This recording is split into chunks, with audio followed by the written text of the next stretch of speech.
ये लोग सनातन धर्म के विरोधी नहीं होते तो मुझे बताइए ना कि जब इन्हीं के घटक दल, कितनी ऐसी पार्टियां हैं, आप डाउन साउथ में चले जाइए, क्या कुछ नहीं कहा गया था डीएमके के द्वारा, उनके नेताओं के द्वारा सनातन धर्म को बीमारी तक से जोड़ दिया गया था, भगवान राम के अस्तित्व को नकारा गया था। ये वही घटक दल हैं जिनके नेता अगर पहुंच गए थे अयोध्या तो उनको जवाब तलब किया गया था, उनको पार्टी से निकाल दिया गया था। तमाम बातें आज प्रधानमंत्री जी ने मंच पे बोली, तो क्या गलत बोला इन लोगों ने? जब सनातन को कोई गाली देता है आप खामोश रहते हैं, तो क्या ये मौन समर्थन नहीं है आपका? घर में बंद कमरे में पूजा करना और बाहर जाकर तुष्टीकरण की राजनीति करना, ये कहां से उचित है? और इसी के खिलाफ मेरे प्रधानमंत्री जी ने आज बोला, जो कि बिल्कुल सही है। कितने लोग हैं जो कि गए हैं अयोध्या, जो भगवान राम के दर्शन करने गए, और ये वही लोग हैं जो राम मंदिर को लेकर लगातार ये लोग तुष्टीकरण की राजनीति करते रहे। आज इन तमाम विषयों का समाधान अगर किसी ने निकाला है तो इन्हीं प्रधानमंत्री ने निकाला है।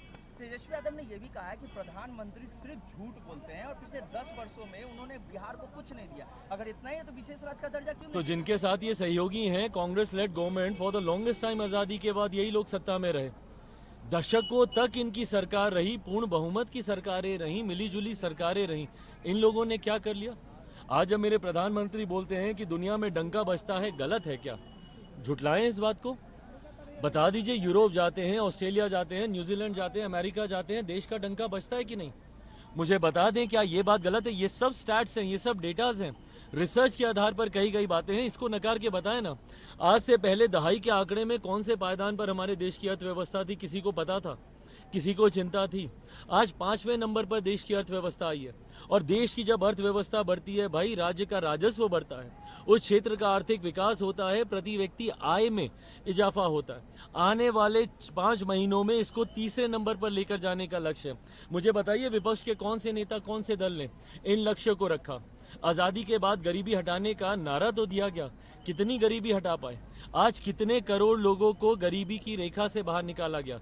2047 में अगर भारत को विकसित राज्य बनाने का लक्ष्य मेरे प्रधानमंत्री ने रखा है तो उस दिशा में कार्य हो रहे हैं जो दिख रहे हैं। ना अर्थव्यवस्था मजबूत हो रही है, बल्कि सरहद से सीमाओं को भी सुरक्षित किया जा रहा है, अंतरिक्ष के माध्यम से टेक्नोलॉजी का भी इस्तेमाल किया जा रहा है। इन तमाम चीजों को जोड़कर भारत को आगे लेकर जाने का कार्य किया जा रहा है। लंबा समय इन विपक्ष के नेताओं को भी मिला था, पर देश और बिहार खास तौर पे और गरीबी में पिछड़ता गया और बदहाली में हमारा प्रदेश जाता रहा। इसके जिम्मेदार अगर ये लोग नहीं है तो और कौन है? उन्होंने तेजस्वी यादव ने करप्शन की बात की और उन्होंने ये भी कहा कि बीजेपी में, एनडीए में जो भी लोग जाते हैं वो करप्शन से क्लीन चिट हो जाते हैं और सिर्फ विपक्ष पर ही जांच एजेंसियों का कार्रवाई होती है। भाई जब ये लोग, मैं यही बोलता हूँ कि मोदी का विरोध करते करते भगवान राम का विरोध करने लगते हैं, मोदी का विरोध करते करते संवैधानिक संस्थाओं का विरोध करने लगते हैं, मोदी का विरोध करते करते लोकतंत्र के चौथे लोकतंत्र का एक मजबूत स्तंभ जुडिशरी का ये लोग विरोध करने लगते हैं।